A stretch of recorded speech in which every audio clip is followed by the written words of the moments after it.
So here we are at the Tap In podcast with Lee Turner from Concrete Jungle.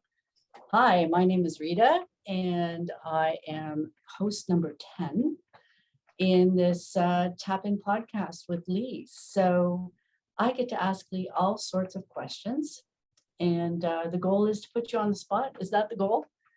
Yeah, make me tap out. If you can make me tap out, then you win.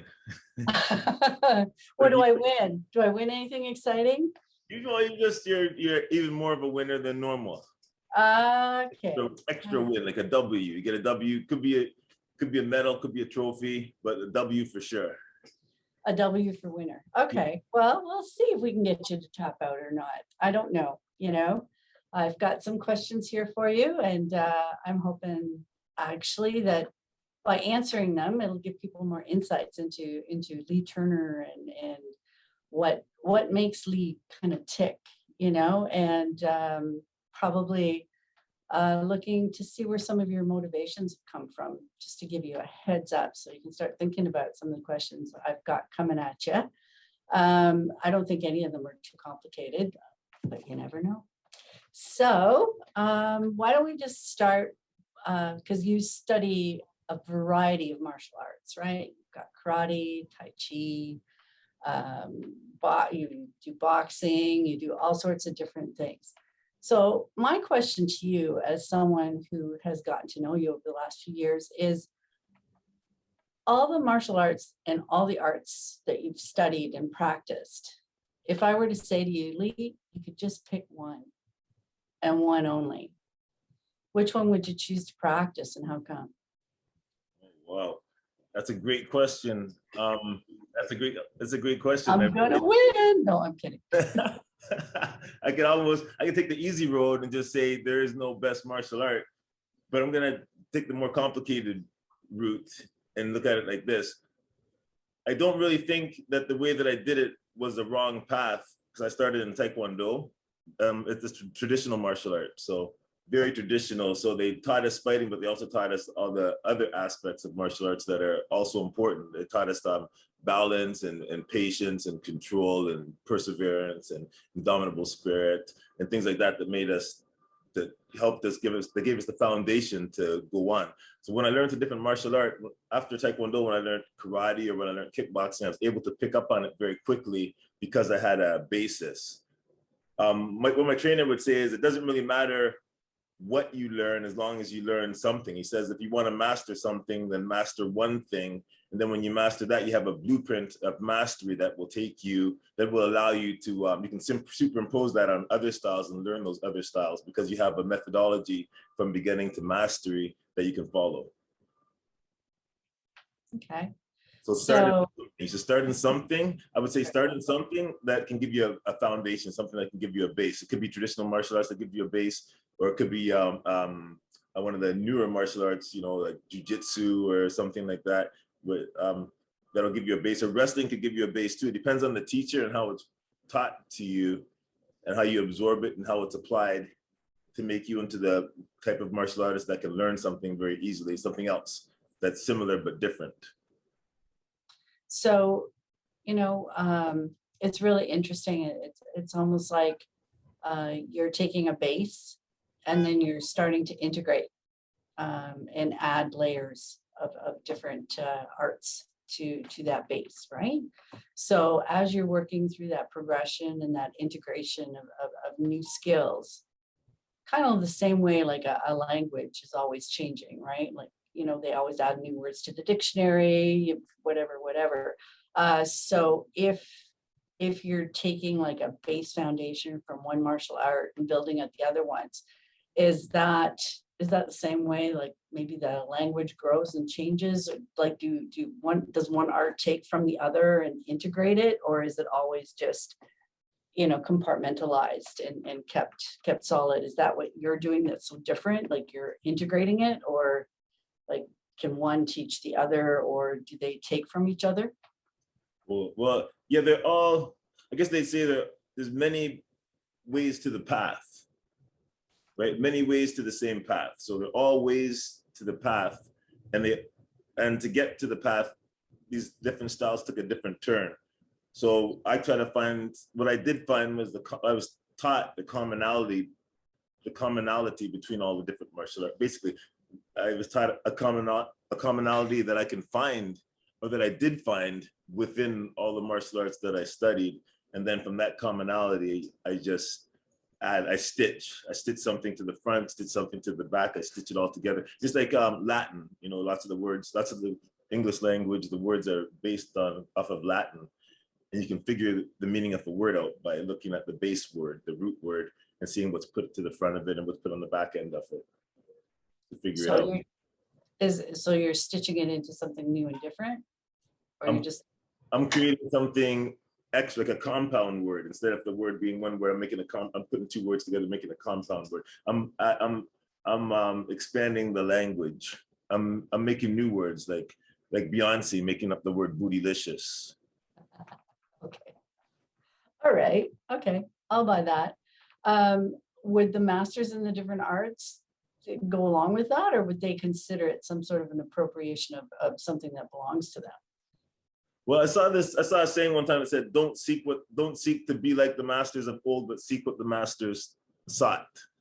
So I think that they were trying to find, they did have a blueprint to follow, but they also at the same time were trying to find, you know, the ultimate martial art or the ultimate style as well. So they're assimilating things, you know, they all knew different martial arts as well. You know, I studied Taekwondo with General Choi Hong. He was the founder of the style of Taekwondo that I studied. And he was also a black belt in karate, that type of thing. So they studied each other.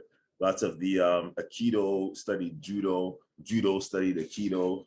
You know, lots of styles already met a long time ago, and they influenced each other.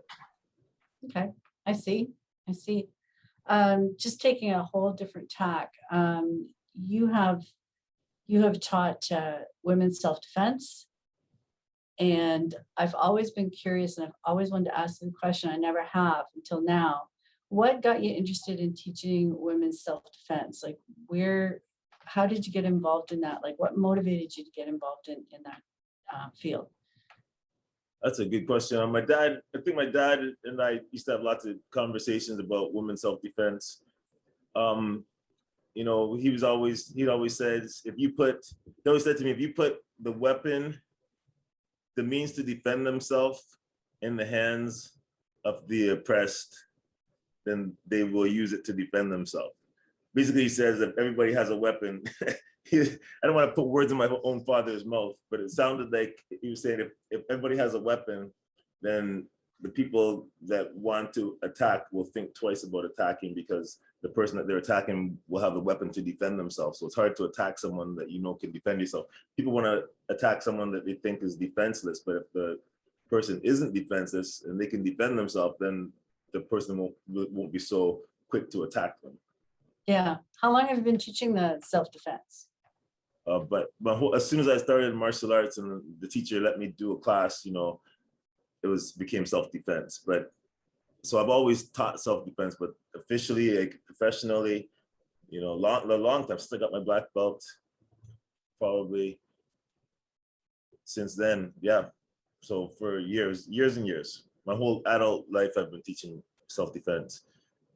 And it's just a natural evolution, you know. In martial arts, one of the first things you learn is self-defense. You know, the first move you learn in martial arts is self-defense. So, and then in particular, you've been teaching women's self-defense. So what is it, what would be different for women to learn self-defense, who are usually smaller, not as strong as their attacker? Not to say that they couldn't be attacked by another woman, but usually, you know, the role is the attacker is someone who is bigger and stronger. So what do you tell women in self-defense? Like, you know, I've been told, like, throw your purse at them and run. So what's the method? What should people be doing? Or, you know, because you've taken a self-defense course, not to feel totally invincible, or what is the first thing you teach women in a self-defense class? Well, first of all, self-defense doesn't usually happen the way that we envision it. You know, we think that it's going to be some crazy person rushing out at us with a weapon raised over the head to slash us or whatever to hurt us. but it doesn't always happen that way. Lots of times self-defense occurs, you know, especially with women, they could be on a date or something. They could just be out with someone that they know that does something inappropriate or wrong, where they're not going to break his hand or break his wrist or break his neck or kill him, or, you know what I mean? So they have to evaluate the situation. So you have to assess the situation, you know, and that's not even the first step. The first step is avoidance. So if you can avoid a situation, you know, and to avoid a situation, you must first have awareness. So the first step is be aware, just awareness. The psychology is the most important part. The mental aspect is the most important part. Physical self-defense is that's the last resort. And if you have to resort to physical, you've already lost, you know? But now it's damage control. What can we do after the fact? But if you can use awareness and cultivate awareness, you might be able to see something developing before it develops and nip it in the bud.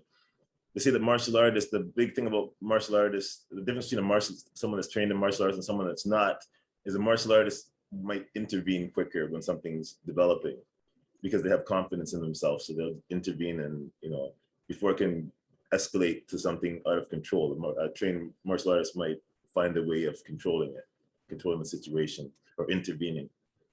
So the key is awareness, and then the next step is, you know, self-defense, avoidance and self-defense. Right. And then assess the situation and see what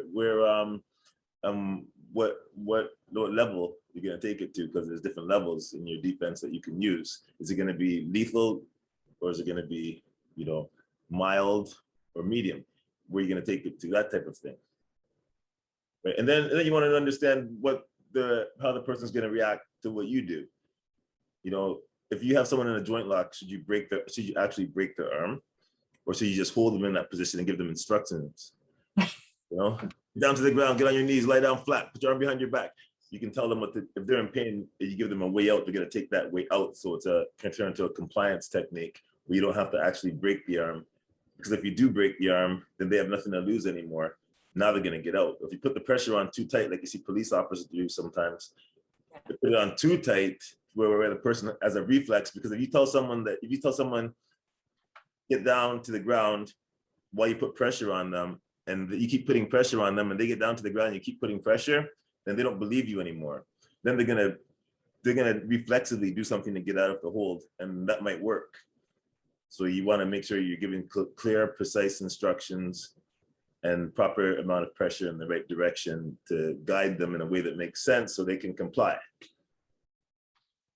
So, okay, so avoid, like awareness, avoidance, and then step in if you have to. Assess. Assess. Yes. Missed that part.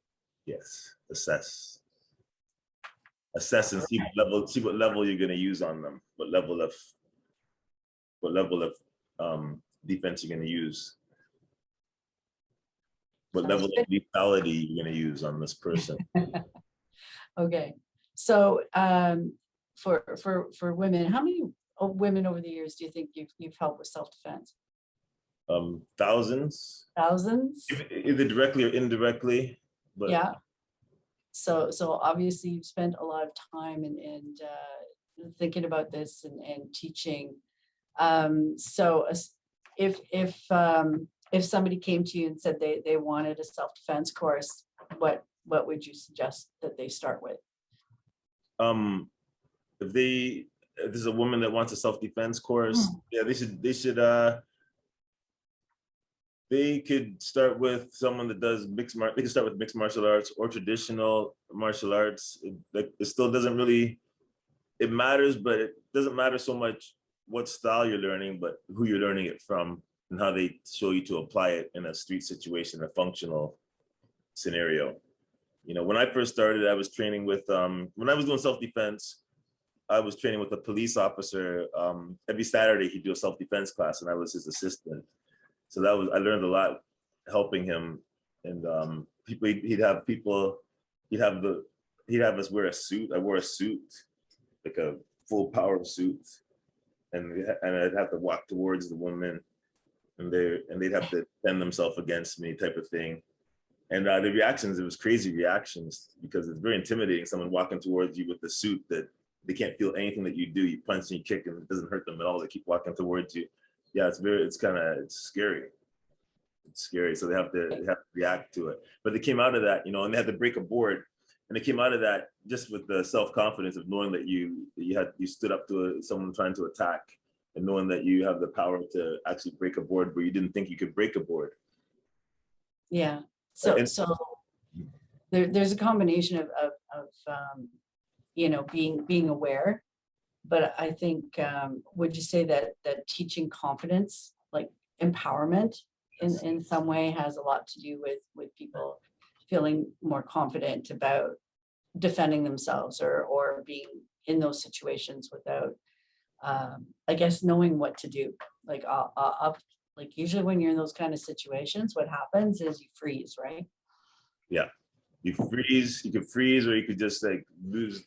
You just like start screaming. Some people would drop down just in the demo. Just when I'm wearing the suit, they would drop down, start screaming like, ah. It's like, okay, can we stop now? That kind of thing. So, but then when they got through that, everybody felt empowered after going through that. Everybody felt empowered that, okay, I'm a little bit more prepared to not do that in an actual situation. Now I know what it feels like. I know about the adrenaline dump. We have all the adrenaline, and then then you get tired after. You feel like your body can't move. It feels lethargic after. And aware of that. I hear you when you say that, because I think for me that's what I feel like, a sense of empowerment, like an ability to control it and to control the situation in some way. Like it's not like you have control, but you just feel a little bit more empowered, or you just, if you practice it and practice it and practice it, then you start to act differently instead of doing the freeze, but you have to keep practicing, right? Like you can't just do a one course and think you're good to go. Like it's constant practice, right? Isn't it? With a course, all you do is learn. It's like you just learn the basics, and these are things you have to keep drilling and drilling and drilling, or you have to keep going back and take another course, and whatever you learn from it, you take it and you practice it over and over and over again. It's homework. I like how in Tai Chi they call it a practice. You practice Tai Chi. You don't do Tai Chi. You practice Tai Chi. It's the same thing for self-defense. You practice self-defense. You keep practicing self-defense. It's something you have to go over and over and over and over. But it's a mentality as well. You have to think with the mindset of the attacker. Something else interesting about self-defense is that usually when someone's being attacked, especially with women's self-defense, maybe they're trying to take them from the situation that they're in into a worse situation. So something to remember is to, because if they're trying to take something from you, you give it to them or whatever, right? Rather than fight for a possession. But if they're trying to take you away, then they need time and space. They need time to take you away. So there's a time factor. So if you can delay the time factor, you can make it take longer than they anticipated, then there's a good chance that they'll leave the scene before the police or before someone shows up that can help. So being able to factor that in your self-defense, that you're not trying to fight them to win against them. You're trying to stop them from achieving their goal. Self-defense is different than offense, right? So self-defense is you trying to prevent them from achieving their goal. Offensive, you're trying to beat them up. But defense is trying to stop them from achieving their goal. And their goal requires time. And when they realize that they don't have time, then they're going to give up. At least you hope they give up. That's for sure. Yeah. Right. Well, to beat somebody, to defeat somebody, you don't have to beat them. This is the rule of fighting. To beat someone, you don't have to beat them. All you have to do is show someone that they can't win, and they'll give up. If you can show someone that they can't win, they'll give up. Yeah, I've heard you say that quite a few times. Is that the same thing, like in a ring, in a competition, like as long as in anything? The human nature. That's human nature. So even in competition, that counts, right? If somebody starts to think they can't win, what happens? Does it, like, how much of it comes down to, I guess, a combination of skill and then just will, right? Like your mental will, like to give up or to keep going, or like how much of that comes into play Yeah, in that's everything. competition? Like Everything. Someone's feeling bad, has a bad day. Like elite athletes have a bad day. Same thing. All of a sudden, the skill set, everything else is kind of, everybody's good under perfect situations, perfect circumstances. But the rule of sport is to find out what happens when, you have to understand that things can go wrong, things will go wrong. Who can make the best adjustment? All things being equal, who can make if something goes wrong, who can make a better adjustment quicker? Lots of in competition also, there's another fact, another word that we don't know about. It's in the English language now, but I don't think it used to be. It's called gameness. Okay, what does that mean? I don't know. I was hoping you were going to ask that. What does that mean? Gameness, yes. Gameness is how many times is your ability to get back in the fight. So to get knocked down and get back up and get back in the fight. Willingness to re-engage even if you're losing. Okay, so that whole idea of you got game, is that where that came from? Well, that's more, I think that's some basketball, but it's the same, I guess it's well, I don't know if they contemplate the losing part when they say you got game, but gameness is contemplating the losing part, like the ability to appear to lose, but you're not losing because you keep getting back up and getting back in the fight and getting back up, getting back in the fight. Actually, I honestly think that it actually has roots in dog fighting, to tell you the truth. Unfortunate. Really? But yeah, that's part of the it's a fight culture. It's a different culture, the fight culture. These are qualities that they look for. So they basically breed the dogs looking for the dog, like a pit bull type of dog, the dog that will get back up and get back in the fight and then get beat down and get back up and get back in the fight. It's a quality it's a rare quality because you can't teach that. No, that ability to keep getting up, even if and you can't teach quit. You tell someone to quit. If some people, if you tell them to quit and give them a way out, they'll take it. But some people, if you give them a way out, you say, hey, let's not do this anymore, they'll get mad and they won't quit because they have a goal to finish. And if they don't finish their goal, that upsets them. Like you can't teach quitting. Some people people can do it, some people can. It's like a flaw almost to the quitting thing. Yeah, well, yeah, don't give up, right? Just find another way. Yeah, there's some that just won't give up. There's some that won't. And as a fighter, you could come across, you can come across that type of person, that kind of zombie that won't give up as well. So you can't always beat everybody, but you can delay them. You can slow them down. You can make it so that their approach won't work so easily and readily. You can devise a strategy. So it's about, fighting is the art of war, devising a strategy against your opponent, using your strengths against your strongest points against their weakest points. So being able to assess. They say, no, if you know yourself and know your enemy, you'll be victorious in 1,000 battles. But if you don't know yourself and you know your enemy, if you don't know your enemy, but you know yourself, you'll be victorious sometimes. But if you don't know yourself and you don't know your enemy, you'll never be victorious. So you got to know both, right? So in training, the training is about learning who you are, learning yourself, learn how you react, learn about different situations, learning to recognize scenarios, learning to devise strategies. That's what you're trying to do. That's the whole, right. Is to be able to have that mind that can flip back and forth and figure things out quickly, full time, full speed, in that second, make the proper decision, make the right decision based on physics and circumstance. So is just what you said now about that, and you're talking about the art of war, and I know you've told me to read this book like a gazillion times. What in that book is that one of the main things from that book, or what from that Sun Tzu book? I think it's Sun Tzu. Yeah, Sun Tzu. Yes. If you were to recommend it as a read to people, what should people be paying attention to when they read that book? Is there something in particular that really speaks to you from that book, or if you're telling people to read it, what parts should they really be paying attention to? Well, as a martial artist, to me, Sun Tzu represents what I got from it was there's how you govern yourself as a person, and then the extended person is the army. So my hands are that's my scouts. My jab, my left hand when I'm boxing, my jab, that's my scout. That's what you use to find where your enemy is. So Okay. if you're, as an individual, you would throw a jab to find your enemy. And as an army, as a general in an army, you would send your scouts out to find out where your enemy is. So it's a simulation. If you can understand it in the small version, you can understand the large version. Small version being self and large version being as an army. And it relates directly.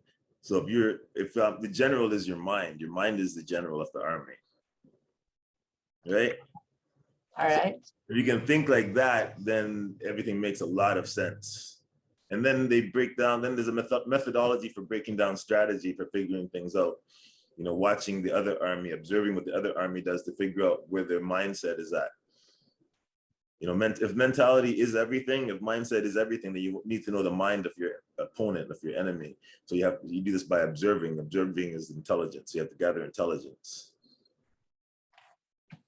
Okay, so you've been able to apply some of the philosophies and concepts in this book, just straight up competition, right? Like, you know, watching your enemy train, or, you know, they call it an enemy, but watching your opponent train. So the type of things that they do in sports, such as, you know, doing playbacks and watching videos of competitive teams or competitors. Right. But I'm talking about right on the spot. I'm talking right on the spot, initial contact, how they move, how they circle, where they're going. It can take be over a long period of time, but it can also be in the moment. Yeah, it can be in the moment. So you're getting back to that whole thing again, the awareness, right? Like this total mental awareness of what's around you, who's around you, how they're moving, and how you would move counter to or with that individual. Do I get that right? Do I understand that? Yeah, and it's a relation. It's all about relation. At the end of the day, it is, because it's not a void. It's it takes two, right? So you're moving in relation to them and you're reacting to them. So once again, we're going to the yin and the yang. As it is above, so it is below. Conflicting energies that they don't conflict, but they complement. You know, you need to have both. If you have one, then you have the other, because they work together. So it's just a combination of, you know, it's just understanding how energies work and try to use those energies to achieve positive results. But because as it is in the macro, so it is in the micro. Like if you look into space and you see where the planets are in relation to the sun, then you look into the human body with the cells, you can see a similarity as to how it works. So the biggest thing and the smallest thing are related. So same as the human, as a person and the army, how they conduct themselves, there's a relation to that. So you can look at one and see the other. So you're not just Lee Turner from Concrete Jungle, you're Lee Turner the philosopher. Very deeply.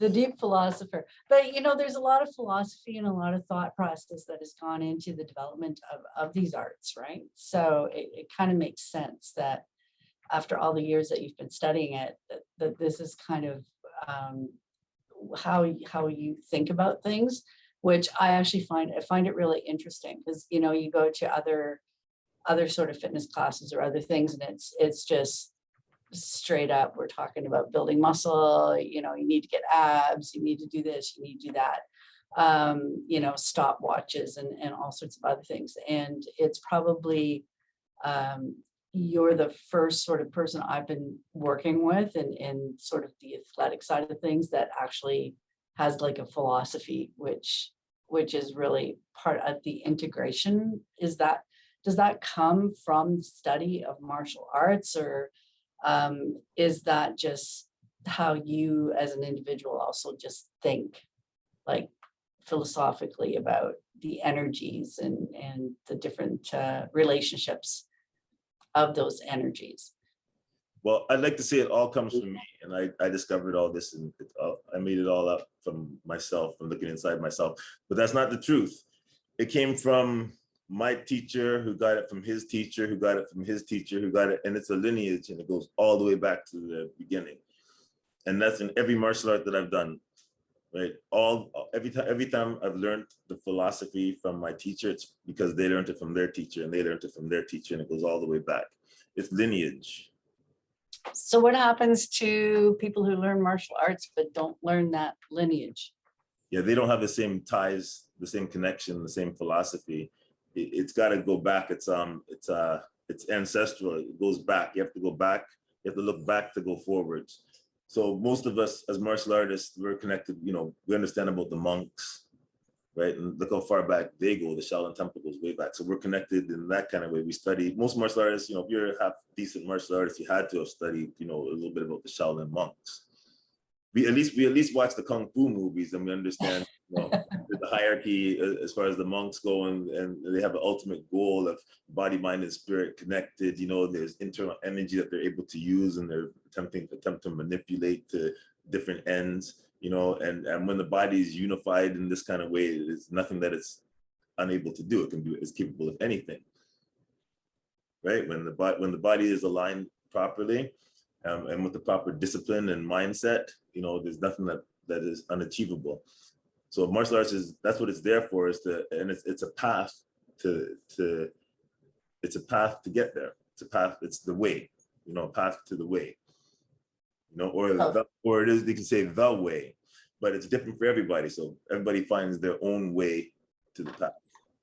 So there's a path, and it's an ongoing path, I would imagine. Just the path never ends, right? Right. Well, Okay. That's right. But you have to get on the path first. So to get on the path, and this is called, I believe this is what they call the Tao, right? The path to enlightenment. That's what we're talking about. We're trying to get to the path to enlightenment.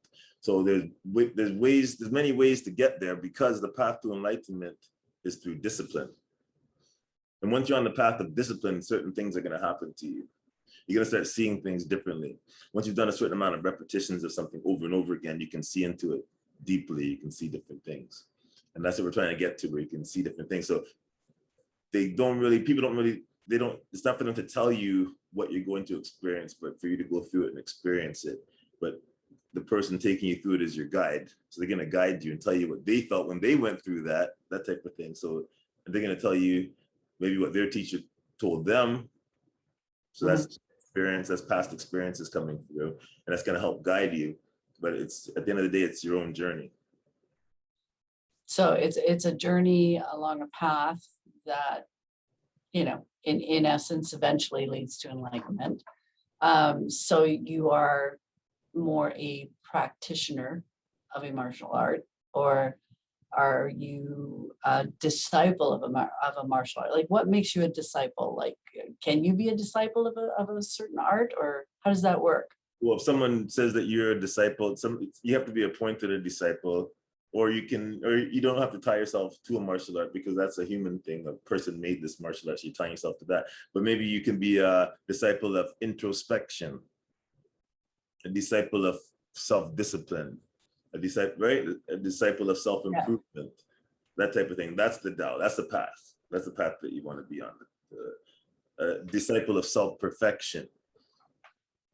Right. So it's constant practice, right? Right. Constant and continuous. I mean, we've talked about this before, where we talked about like incremental small improvements, right? Yes. Whether daily or weekly, but it's a constant practice, and that very small incremental improvement over time, right?